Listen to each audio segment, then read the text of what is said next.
Jesus.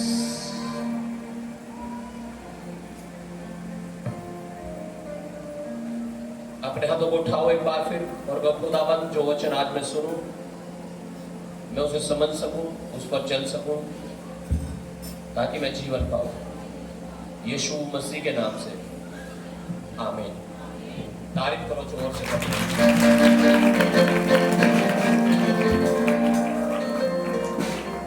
Hallelujah. धन्यवाद हो परमेश्वर का।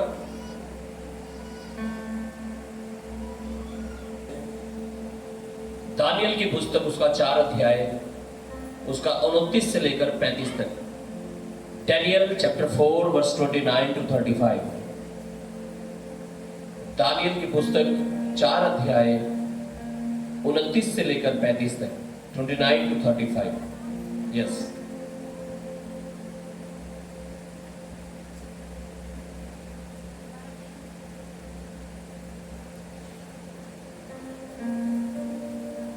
चार का 29 से लेकर के 35 तक पढ़िएगा।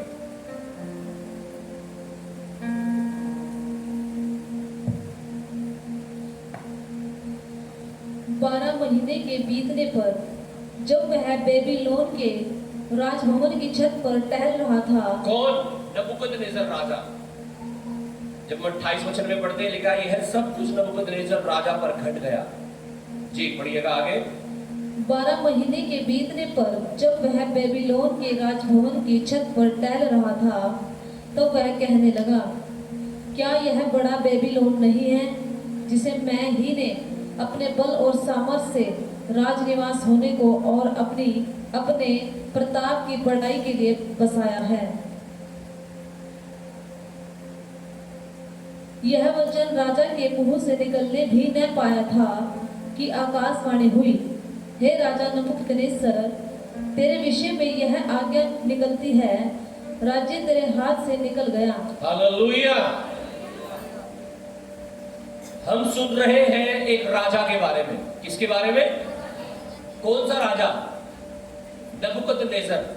शायद आपसे कहा ना जाए, लेकिन आप कह सकते हैं मेरे साथ, नबूकदनेस्सर। ये जो राजा था इसके बारे में लिखा है कि 12 महीने के बीतने पर, 12 महीने मतलब 12 महीना कौन सा होता है? होता है 12 महीना। ठीक है फिर तो हालेलुया। लिखा उसके बीतने पर जब वह बेबीलोन के राजभवन की छत पर टहलने लगा। राजभवन का मतलब होता है महल। जब अपने महल की छत पर टहल रहा था, लिखा है वह कहने लगा, क्या यह बड़ा बेबीलोन नहीं है जिसे मैं ही ने अपने बल और सामर्थ्य से राजनिवास होने को और अपने प्रताप की बढ़ाई के लिए बसाया है। हालेलुया। क्या कह रहा राजा?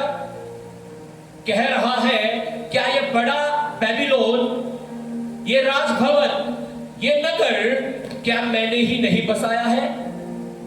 ऐसा बोलने लगा। जैसे कई बार आप अपने जीवन में बोलते होंगे, यार ये मेरा घर है ना, ये मेरी गाड़ी है, ये मेरी कार है, मैंने ही तो किया है सब कुछ मेहनत करके, है ना। हालेलुया।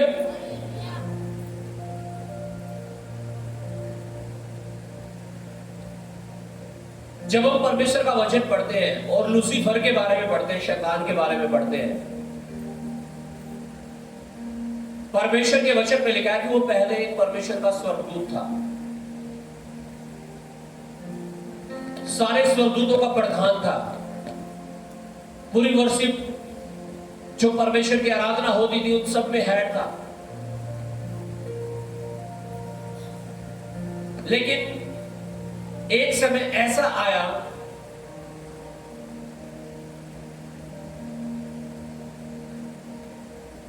कि शैतान के मन में आया, जब वो स्वर्गदूत था, कि सब कुछ तो मैं ही कर रहा हूं यहां पे, है ना। परमेश्वर तो कहां सिंहासन पर बैठे हैं बस, है ना। जैसे कलीसिया में कई बार कुछ वॉलंटियर लोग, कुछ सहकर्मी लोग ये सोचने लगते हैं यार सब कुछ तो हम करें, पास्टर जी तो हमें 1 घंटे के लिए प्रचार करें चले जाए। हालेलुया यार, सब कुछ तो हम कर रहे हैं यार, प्रतिफल भी हमें मिलना चाहिए यार। हालेलुया। लेकिन इसे बाइबल के अनुसार घमंड बताया गया है। क्या बताया गया है इसे? शैतान को क्या आ गया था? घमंड आ गया था कि सब कुछ तो मैं ही कर रहा हूं, और इसीलिए उसने अपने साथ कुछ और स्वर्गदूतों को मिला लिया और परमेश्वर के स्वर्गदूतों के साथ लड़ाई की। अब परमेश्वर तो सर्वशक्तिमान है, उसके साथ कौन लड़ सकता है? वो तो सबकी युक्तियों को जानता है कि किसके दिमाग दिल में मन में क्या चल रहा है। जब वहां युद्ध हुआ तो लेकर शैतान और उसके दूतों को नीचे फेंक दिया गया स्वर्ग से। कारण क्या था? अहंकार। कारण क्या था? घमंड। और हम यहां नबूकदनेस्सर राजा के बारे में पढ़ रहे हैं, तो जब ये कह रहा है कि क्या ये बड़ा राजमहल, क्या ये बड़ा बेबीलोन क्या मैंने नहीं बसाया है,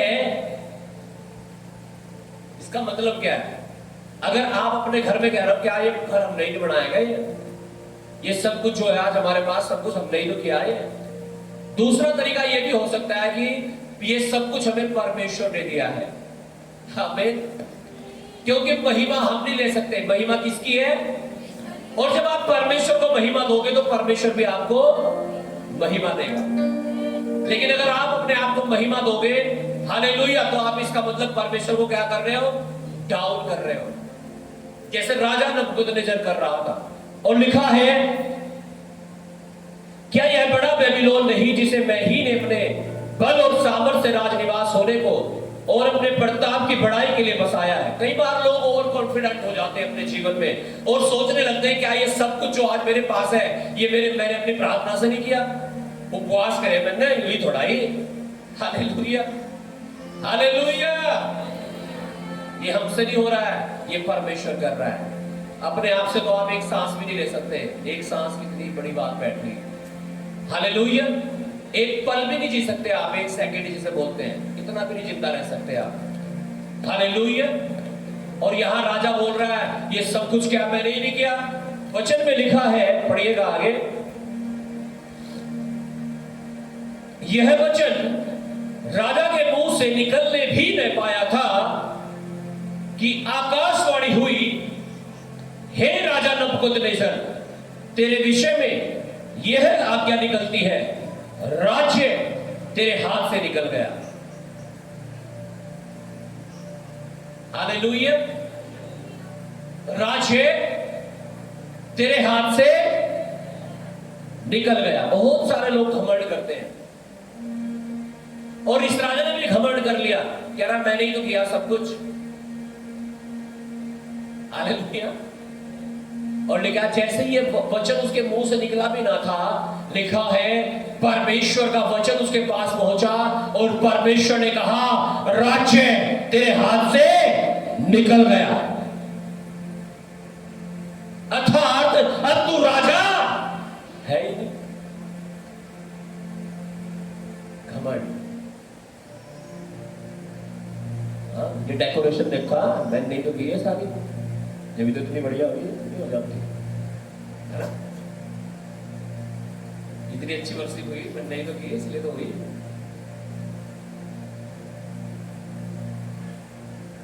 और इतना अच्छा ढोलक बजा, ड्रम बजा, कैमरा, इतनी वीडियो अच्छी बनी।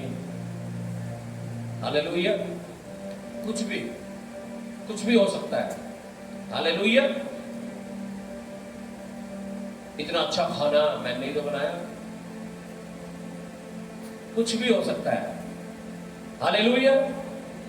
हर वो चीज जहां महिमा हम अपने आप को दे रहे हैं, हमें समझना है महिमा किसे देनी है? परमेश्वर को। किसे देनी है महिमा?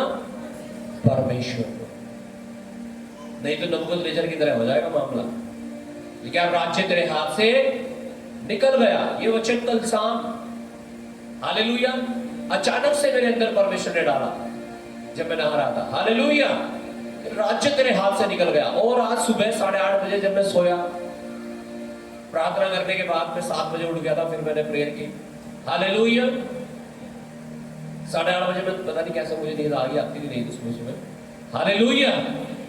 मैंने देखा यहाँ पे यहीं पे जहाँ पे बच्चे बैठे हैं, यहाँ मोदी बैठा है, हमारे देश का प्रधानमंत्री, और मैं उसके सामने बैठा हूँ और उसकी चप्पलें अजीब सी हैं, चप्पल निकाल के बैठा था, चप्पल पीछे रख रखी थी उसने थोड़ी सी अपने से। हालेलुया। और एक साधारण मनुष्य की तरह, किसकी तरह? साधारण मनुष्य की तरह। अब मुझे नहीं पता इसका मतलब क्या है। Hallelujah, hallelujah, hallelujah. राज्य तेरे हाथ से निकल गया। अब मुझे नहीं पता क्या होगा, क्या नहीं होगा, कैसे होगा। हालेलुया। लेकिन आमने सामने बैठ के बातचीत चल रही थी, कुछ उन्होंने बोल रहा था प्रधानमंत्री हो आप तो यार, थोड़ी बाउंड्री बांड्री करवा दो, रास्ते उसके सही करवा दो। Hallelujah, hallelujah.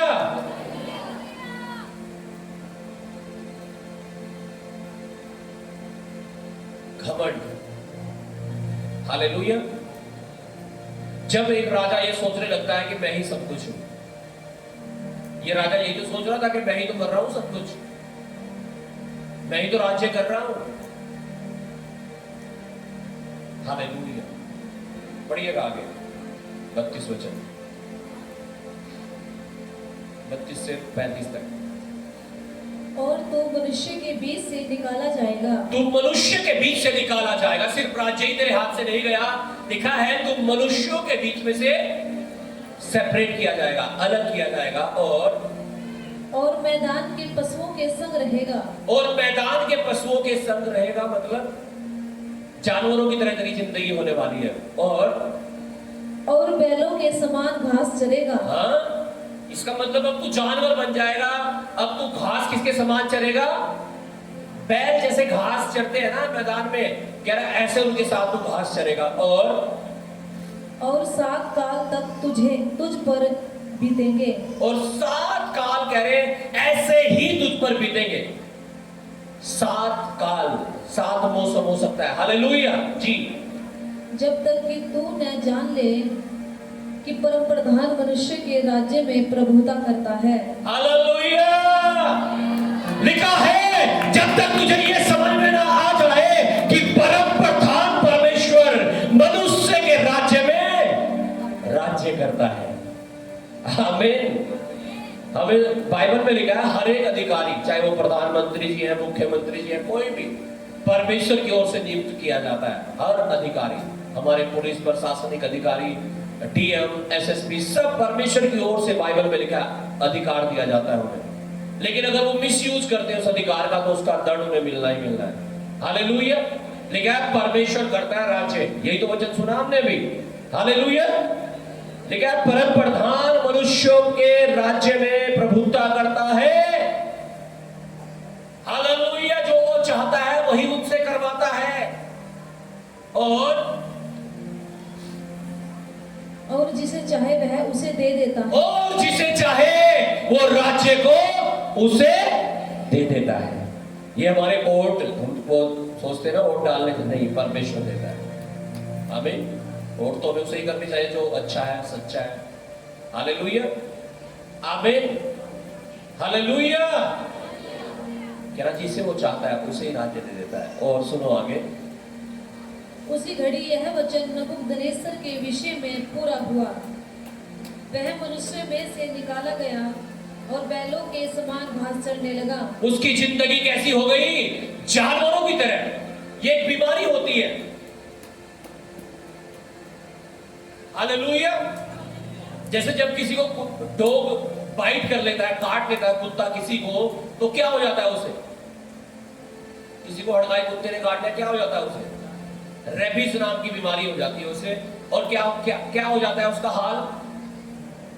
कैसा हो जाता है? कुत्ते की तरह ही हो जाता है ना। वो पानी पिएगा तो ऐसे जीभ से पिएगा, कुछ बोलेगा तो भौं भौं की आवाज ऐसे निकलेगी उसके मुंह से। कुत्ते की तरह काटने के लिए दौड़ेगा दूसरों को, सांस लेगा तो कुत्ते की तरह लेगा। जब किसी को तो ये बीमारी होगी उसे। कारण क्या था कि वही बीमारी? घमंड। ये राज्य मेरा है। परमेश्वर ने कहा तुझे तेरी औकात दिखाता हूं मैं। उसे ये बीमारी होगी कि वो अपने आप को क्या समझ रहा है, अब क्या समझ रहा है, जानवर। जी पढ़िएगा आगे। और बैलों के समान घास चरने लगा। घास खाने लगा। पहले तो बताया गया था तो ऐसा चलेगा, अब वो खाने लगा घास। और उसकी देह आकाश की ओस में भीगती थी। हाँ, यहाँ तक कि उसके बाल उकाब पक्षियों के परों से और उसके नाखून चिड़ियों के पंजों के समान बढ़ गए। वो बिल्कुल जानवरों के जैसा हो गया, उसके बाल उकाब पक्षी की तरह हो गए। हालेलुया।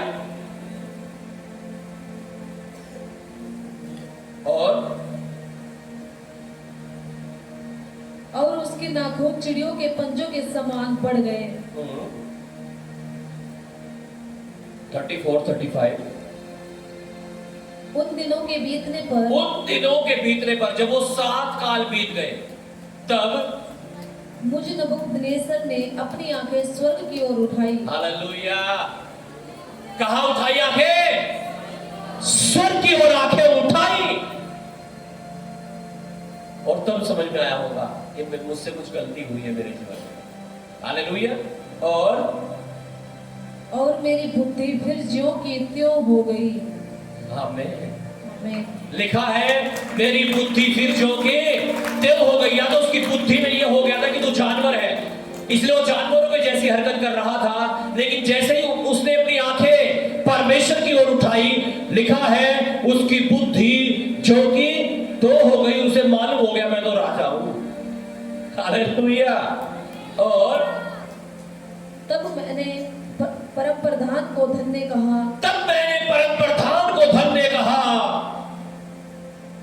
और जो सदा जीवित है उसकी स्तुति और महिमा यह कहकर करने लगा, उसकी प्रभुता सदा की है और उसका राज्य पीढ़ी से पीढ़ी तक बना रहने वाला है। जी। पृथ्वी के सब रहने वाले उसके सामने तुच्छ गिने जाते हैं, और वह स्वर्ग की सेना और पृथ्वी के रहने वालों के बीच अपनी ही इच्छा के अनुसार काम करता है, और कोई उसको रोक कर उससे नहीं कह सकता तूने यह क्या किया है। हालेलुया। लिखा है पृथ्वी के सब रहने वाले उसके सामने तुच्छ गिने जाते हैं। घमंड एक ऐसी चीज है जो हमारी समझ में नहीं आती कि मैं घमंड करता हूं। आपने झूठ बोल दिया, आपको मालूम है मैंने झूठ बोल दिया था, प्रभु मुझे माफ कर दे। आपने चोरी कर ली, आपको मालूम है प्रभु मैंने चोरी कर ली थी, मैंने तो 10 मास की भी चोरी कर ली थी, प्रभु मुझे माफ कर दे। आप व्यभिचार कर लेते हैं, आपको मालूम है आपने व्यभिचार कर लिया, आप पश्चाताप करते हैं। आपने नशा कर लिया, आपको मालूम है नशा हो गया, प्रभु माफ कर, आज के बाद नशा नहीं करूंगा, करूंगी आज, कभी गाली नहीं करूंगी, कभी बुराई नहीं करूंगी, कभी लड़ाई झगड़े नहीं करूंगा, करूंगी। हालेलुया। लेकिन घमंड को कैसे पहचाने कि घमंड है नहीं है? हालेलुया। हालेलुया। घमंड का कैसे पता लगेगा आपको घमंड है नहीं है? एक राजा को जब समझ में आया जब वो जानवर बन गया, ये घमंड कर रहा था। शैतान को शायद तब समझ में आया होगा जब वो शैतान बन गया घमंड करके। जब कोई घमंड करता है वो नीचे आता है, नीचे बिल्कुल जीरो पे, शून्य पे लाता है परमेश्वर। इसलिए आज अपने आप को समझना है कि कहीं मेरे अंदर कोई घमंड तो नहीं है किसी प्रकार का, चाहे वो सेवा को लेकर हो, चाहे वो आपकी कमाई इनकम को लेकर हो, आपकी प्रॉपर्टी को लेकर हो, आपके ज्ञान बुद्धि को लेकर के हो, आपके टैलेंट को लेकर के हो।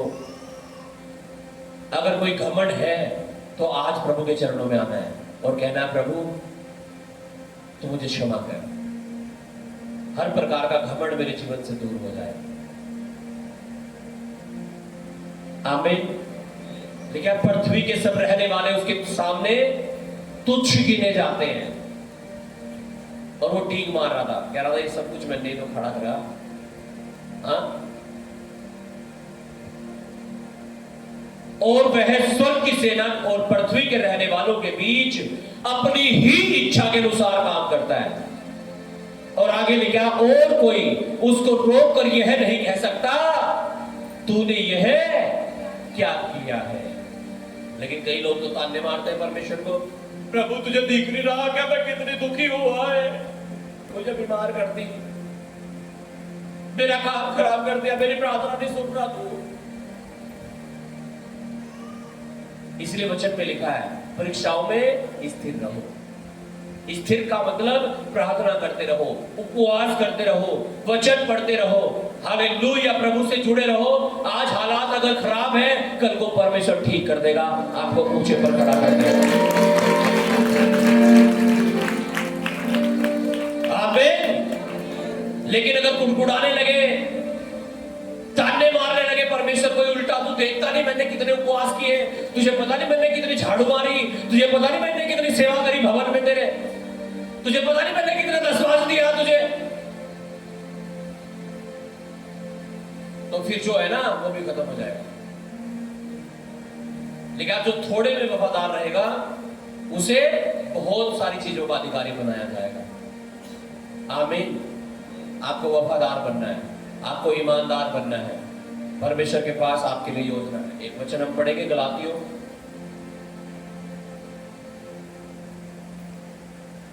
6 अध्याय उसका 7, 8 और 9 वचन।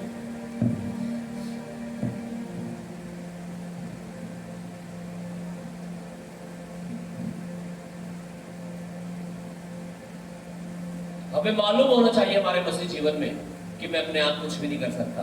अगर मेरे जीवन में कोई कुछ कर सकता है तो मेरा परमेश्वर है। आमीन।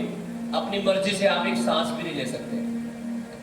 बोलो अपने आप को, मैं अपनी मर्जी से एक सांस भी नहीं ले सकती। हालेलुया। गलातियों 6 अध्याय उसका 7, 8 और 9 वचन। धोखा न खाओ, धोखा ना खाओ, परमेश्वर ठट्ठों में नहीं उड़ाया जाता, परमेश्वर ठट्ठों में नहीं उड़ाया जाता, क्योंकि मनुष्य जो कुछ बोता है वही काटेगा। मनुष्य जो कुछ बोता है वही काटेगा। वो घमंड बो रहा था इसलिए घमंड की कट्टी काट रहा था।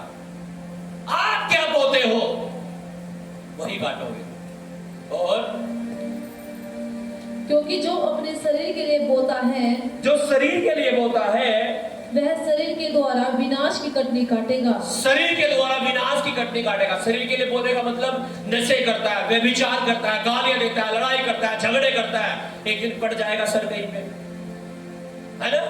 एक दिन आप दूसरों को मार दो, कोई आपको मार देगा। जो शरीर के लिए बोता है वो शरीर के द्वारा ही शरीर की कटनी काटेगा। और जो आत्मा के द्वारा बोता है कि प्रार्थना करता है, उपवास करता है, वचन पढ़ता है, संगति करता है, भवन में सेवा करता है, दशवास देता है, बीज बोता है, वो उसकी कटनी काटेगा। आमीन। हो गया, 9 तक हो गया, पढ़िएगा। और जो आत्मा के लिए बोता है वह आत्मा के द्वारा अनंत जीवन की कटनी काटेगा। जो आत्मा के लिए बोता है, आत्मा के द्वारा बोता है, वो आत्मा के अनुसार कैसी कटनी काटेगा? कैसी? आत्मा। आमीन। क्या बोते हो आप? शारीरिक चीजें बोते हो या आत्मिक चीजें बोते हो? उन बीजों को बोना बंद कर दो अपने मन में। कई बार आप सोचते हो ना, हाँ यार शादी आ गई उसकी, देखूंगा यार वैसे तो बचूंगा, लेकिन अगर कोई ज्यादा ही सिर होगा तो पी लेंगे थोड़ी सी। किसी का बर्थडे आ गया है ना, पड़ोसन ने अगर इस बार कर दिया ना पंगा मेरे साथ, इस बार करता बस ये जरा सी गड़बड़, इस बार देखूंगी इसे, ऐसी सुना कर रखूंगी इसे, इस बार यह भी याद रखेगी, है ना। मन में आपने गलत बीज बो दिया। एक दिन जब टाइम आएगा तो फिर उसकी फसल कटेगी और आप पता नहीं क्या क्या बोल लोगे नाम सुना अपने मुंह से, जो आपको बोलना भी नहीं चाहिए। Hallelujah, hallelujah. तो शारीरिक चीजें मत बो, आत्मिक चीजें बो, और आत्मा की फसल कटेगी। फिर आप अन्य भाषा बोलोगे, आपका मन प्रार्थनाओं में लगेगा, आप जो मांगोगे आपको मिलेगा, और परमेश्वर की बड़ी महिमा आप देखोगे। आमीन। हो गया पूरा।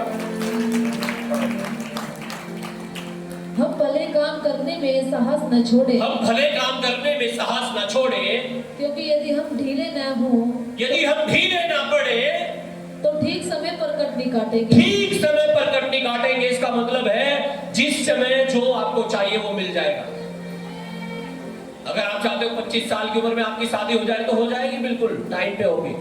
आप चाहते हो 22 साल की उम्र में आपको जॉब मिल जाए तो मिलेगी बिल्कुल, ठीक समय पर कटनी काटोगे आप सोचते हो 30 साल की उम्र तक कम से कम आपका अपना घर बन जाए, बन जाएगा, ठीक समय पर आप कटनी काटोगे। फिर कब काटेंगे ठीक समय पर कटनी? यदि ढीले ना पड़े तो। कई बार ढीले पड़ जाते हैं, बदली कर ली प्रार्थना, बहुत चले गए संगति में, बहुत दे दिया दशमांश, हालेलुया। अब ढीले पड़ गए तो भैया समय पर नहीं आएंगी फिर चीजें आपकी लाइफ में, लेट हो जाओगे आप, लेट। आमीन। आप सोचोगे यार पड़ोसी ने सब कुछ कर लिया, यार मैंने कुछ भी नहीं किया अब तक। लेट आप, परमेश्वर नहीं कर रहा, आप खुद हो रहे हो, आप ढीले पड़ रहे हो, आप ढीले पड़ रहे हो। आज से ढीला पड़ना बंद करो, हालेलुया। आज से समय पर कटनी काटने के लिए तैयारी करनी शुरू करो, और हर चीज समय से देगा परमेश्वर आज से आपको। हर चीज वो खाने की हो, पहनने की हो, रहने की हो, आने जाने का साधन हो, कुछ भी टाइम से मिलेगा आपको, सब कुछ यीशु के नाम से टाइम से मिलने जा रहा है आपको। अय्यूब की पुस्तक उसका 4 अध्याय और उसका 8 वचन हम पढ़ेंगे। आमीन। अय्यूब की पुस्तक 4 अध्याय और उसका 8 वचन जी, 4 वर्स 8। मेरे देखने में तो जो पाप को जोतते और दुख बोते हैं वही उसको काटते हैं। क्या लिखा है? पढ़िएगा एक बार और। मेरे देखने में तो जो पाप को जोतते और दुख बोते हैं वही उसको काटते हैं। मेरे देखने में तो जो पाप को जोतते हैं, जोतना पता है आपको, जोतना हल जोतते हैं ना। आजकल तो ट्रैक्टर चल रहा है, टिलर चलाते हैं, रोटर चलाते हैं खेत में, जोतना लिखा है जो पाप जोतते हैं। अब आदत रखी आपने पाप की, हाँ जी, झूठ बोल रखा, चोरी कर रखी, व्यभिचार कर रखा, नशे कर रखे, हाँ, आपने पाप को जोत रखा है और बो रहे कि आप दुख बो रहे हो, तो लिखा है वही उसको काटते हैं। फिर उम्मीद मत करो कि कुछ अच्छा पैदा होगा, हालेलुया। इसलिए पवित्रता बोलनी शुरू करो, पवित्रता जोतनी शुरू करो। आमीन। अपने हृदय को, अपने मन को पवित्र रखना शुरू करो। अगर गलत विचार आते हैं उसको मार दूंगा मैं उसको मार दूंगी, उसे मौका मिलते ही मैं उसकी इंसल्ट करूंगी, उसकी बेइज्जती करूंगी। बदला लेने का भावना अगर आपके मन में है, इन चीजों को निकालना है। आप इसे जोत रहे हो ना, इसे बो रहे हो आप, तो मैं कह रहा हूं इसे काटोगे भी फिर आप। इसलिए गलत विचार करने बंद करो अपने मन में कि हाँ बस मोबाइल मिल जाए मुझे, बस फिर क्या था, फिर तो सब कुछ चलाना मोबाइल में। गलत चीजें जोतना बंद करो, गलत चीजें बोनी बंद करो, वचन को बो, प्रार्थना, आराधना, संगति। हम पढ़ेंगे यिर्मयाह 17 अध्याय उसका 10 वचन।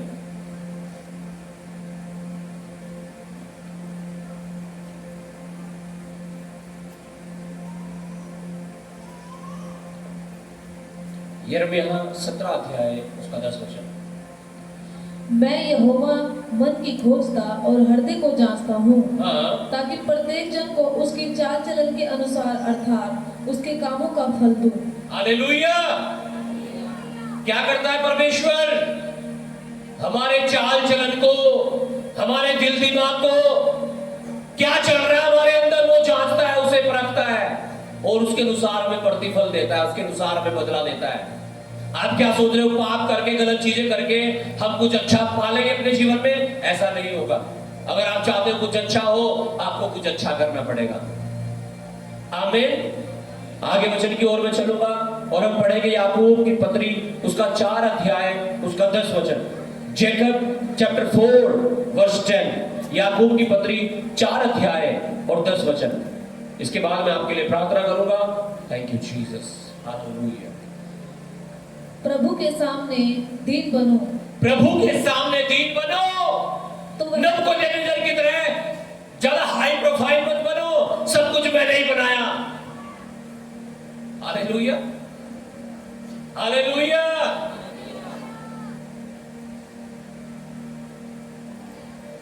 मैं जब भवन के बारे में सोचता हूं, अपनी लाइफ के बारे में सोचता हूं, तो मैं कहीं से भी ये नहीं कह सकता कि मैंने कुछ किया अपने जीवन में। परमेश्वर ने ऐसा होने ही नहीं दिया कि मैं ये कह सकूं कि मैंने किया। हालेलुया। जब हम यहां भवन बना रहे थे, सबसे शुरू में हमारे पास इतने भी पैसे नहीं थे कि हम एक 18 बाई 12 का यहां अच्छा सा कमरा बना सके। उसे भी हमने 3 बार करके बनाया। कितनी बार करके? पहले हमने उसको बना दिया, है ना, बाथरूम बना दी 2 इधर, यहाँ एक छोटा सा कमरा बना दिया। वो बना खड़ा रहा कुछ दिन तक, उसके ऊपर पन्ना वन्ना बना दिया, क्या डाला कुछ दिन तक। उसके बाद फिर बजट सा बना थोड़ा सा, हमने उसके ऊपर टीन डाली, दुआ करी उसके लिए। फिर ऐसे ही चलता रहा काफी दिन तक। हालेलुया। फिर हम दुआ कर रहे थे परमेश्वर इसमें प्लास्टर हो जाए। उसमें काफी दिन के बाद प्लास्टर हुआ। प्लास्टर होने के बाद सोचने लगे प्रभु इसमें फर्श भी होना चाहिए नीचे। फिर उसमें फर्श डाला। हालेलुया। फिर हमें लगा प्रभु इसमें पेंट भी होना चाहिए। 18-12 का एक छोटा सा हॉल, इतना सा, कितना सा बताओ, इतना, बस इतना इतना इतना, इधर साइड में। हालेलुया। वो भी नहीं हम बना पा रहे अच्छे से, उसमें पंखे नहीं लगा पा रहे थे हम। Hallelujah, hallelujah. रहने के लिए मेरा अपना भी घर नहीं। हालेलुया। उस समय की बात कर रहा हूं, अभी तो है, धन्यवाद तो प्रभु ने दिया है। आमीन, हालेलुया।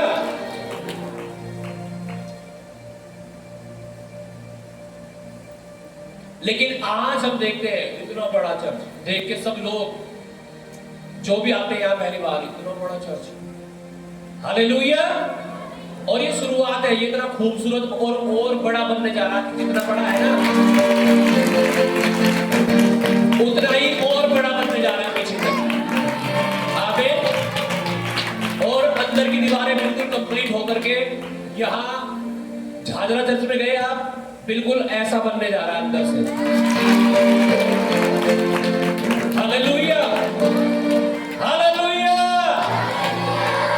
Full AC. आमीन, हालेलुया। और ये हमारे से तो पंखा भी नहीं लग रहा है, पीछे पंखा कम पड़ रहा है ना, वो भी नहीं लग रहा हमारे से तो। हालेलुया। हमसे तो ये दीवारें भी नहीं हो रही पूरी, लेकिन कौन करेगा? यीशु ने कहा मैं अपनी कलीसिया स्वयं बनाऊंगा।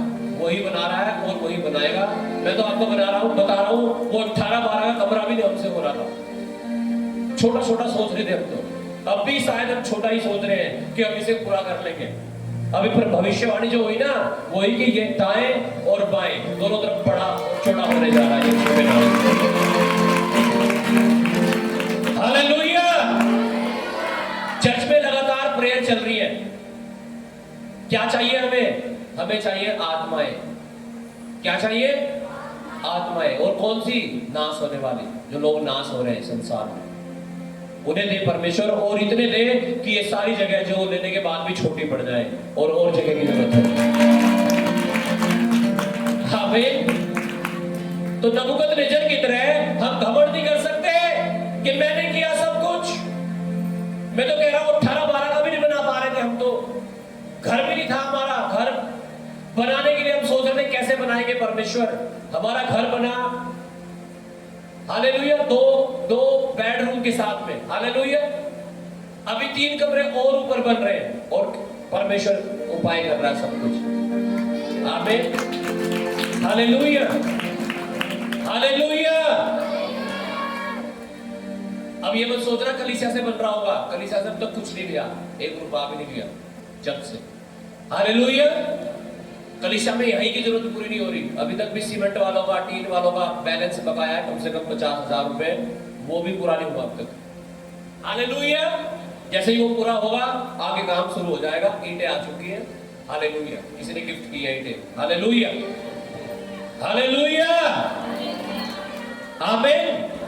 तो हमें घमंड नहीं करना है, हमें समझना है कि जो सर्वशक्तिमान परमेश्वर है वही प्रभुता करता है और जो वो चाहता है ना वो करता है। हालेलुया। हम कुछ नहीं कर सकते, परमेश्वर करता है सब कुछ। और कब करेगा? आप ये वचन सुनो कब करेगा, पढ़िएगा इस वचन को, याकूब 4:10। प्रभु के सामने दीन बनो, प्रभु के सामने दीन बनो तो वह तुम्हें शिरोमणि बनाएगा। वो तुम्हें शिरोमणि बनाएगा। आमीन। इतने पास्टर्स आए हमारे यहाँ, इतने पास्टर, सब भी आते हैं, बहुत सारे पास्टर्स हमारे घर में। हालेलुया। इतना ज्यादा ज्ञान बताते हैं, कुछ से कुछ बातें बताते हैं मुझे शुरू से ही। हालेलुया। मैं सुनता रहता हूँ चुपचाप उनकी। Hallelujah, hallelujah. लेकिन एक बात मैंने सीखी है, चर्च, कलीसिया, सेवकाई ज्ञान से नहीं चलती है, आत्मा से चलती है। आमीन। हालेलुया। ये बात, वो बात, ऐसा होना चाहिए, वैसा होना चाहिए, उनकी लाइफ में झांके, उनके कलीसिया में झांके तो कुछ भी नहीं, और दूसरों को बताने के लिए बहुत कुछ है उनके पास। Hallelujah, hallelujah. तो सेवकाई ज्ञान से नहीं होती है, आत्मा से होती है। हालेलुया, आमीन, हालेलुया। और अगर हम कुछ पाना चाहते हैं परमेश्वर से, तो परमेश्वर ने तरीका बता दिया। उसने कहा बी हम्बल योरसेल्फ, अपने आप को नम्र कर लो, अपने आप को दीन कर लो, अपने आप को छोटा कर लो, अपने आप को जीरो कर लो, अपने आप को शून्य कर लो, तो मैं तुम्हें शिरोमणि बना दूंगा, मैं तुम्हें ऊंचा कर दूंगा, और ऊंचा कर दूंगा, और ऊंचा कर दूंगा। वो कहता है मैं तुझे पूछ नहीं, मैं तुझे सर बनाऊंगा। आप ऊंचा बनना चाहते हैं? आज से अपने आप को छोटा बनाना शुरू करो, अपने आप को नम्र और दीन करना शुरू करो। एक वचन और पढ़ के मैं समाप्त करूंगा। यशायाह 44 अध्याय उसका 22 वचन। आइजिया चैप्टर 44 वर्स 22।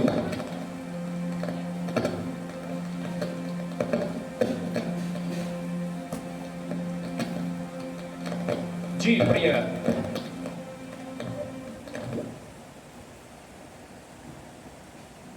मैंने तेरे अपराधों को काली घटा के समान और तेरे पापों को बादल के समान मिटा दिया है। लिखा है मैंने तेरे पापों को काली घटा के समान और तेरे अपराधों को बादल के समान मिटा दिया है। हालेलुया। और यही है ना, 44 हो गए पूरा। एक बार और पढ़ो। मैंने तेरे अपराधों को काली घटा के समान और तेरे पापों को बादल के समान मिटा दिया है। मेरी ओर फिर लौट आ, क्योंकि मैंने तुझे छुड़ा लिया है। आमीन। क्या कह रहा है परमेश्वर आपसे? क्या कह रहा है? कह रहा है मेरी ओर फिर से लौट आ। क्या कह रहा है? मेरी ओर, बोलो बोलो, मेरी ओर फिर से लौट आ। फिर से लौट आओ, फिर से आ जाओ परमेश्वर के पास, फिर से आ जाओ उसके चरणों में। कह रहा तेरे पाप चाहे वो काली घटा के समान है, चाहे वो बहुत अपराध क्यों ना है, कह रहा मैंने उन्हें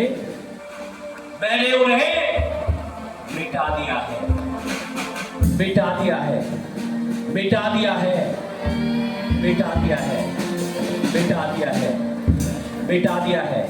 चाहे वो पाप घिटाई के थे, चाहे वो पाप नशे के थे, व्यभिचार के थे, चोरी के थे, किसी भी प्रकार के क्यों ना थे, चाहे वो लाल रंग के, अरगवानी रंग के क्यों ना थे, वो काली घटा के समान क्यों ना थे, परमेश्वर कह रहा मैंने उन्हें काली घटा के समान मिटा दिया है। मैंने तेरे अपराधों को बादल के समान मिटा दिया है। वो कह रहा तू लौट आ मेरे पास, तू अपने पापों को छोड़ दे, अपनी गलत चीजों को छोड़ दे और मेरे पास लौट आ। क्या आप तैयार हैं आज परमेश्वर के पास आने के लिए? क्या आप तैयार हैं आज उसके चरणों में आने के लिए? क्या आप तैयार हैं आज अपने आप को नम्र और दीन करने के लिए? तो परमेश्वर तैयार है आज आपको पवित्र और शुद्ध करने के लिए। परमेश्वर तैयार है आज आपको शिरोमणि करने के लिए। परमेश्वर आज तैयार है आपको सिर बनाने के लिए। अपने हाथों को उठाओ, अपनी आंखों को बंद करो और मांगो परमेश्वर से। जीसस, हर एक की प्रार्थनाओं को सुन परमेश्वर। किसी के भी जीवन में अगर घमंड का आत्मा काम कर रहा है, अगर किसी के भी जीवन में कोई किसी भी प्रकार का घमंड है, अहंकार है, यीशु के नाम से निकल जाए। और नम्र और दीन हो जाए आज। तेरे पवित्र और जीवित चरणों में आ जाए आज लोग परमेश्वर। तेरा पवित्र आत्मा हर एक की जिंदगी में काम करे। तेरा अभिषेक हर एक के बदनों को तोड़े। आज हर एक अपने आप को नम्र और दीन कर सके और अपने आप को प्रभु ऊंचाओं हुआ देख सके, यीशु के नाम से। इन जीसस नेम।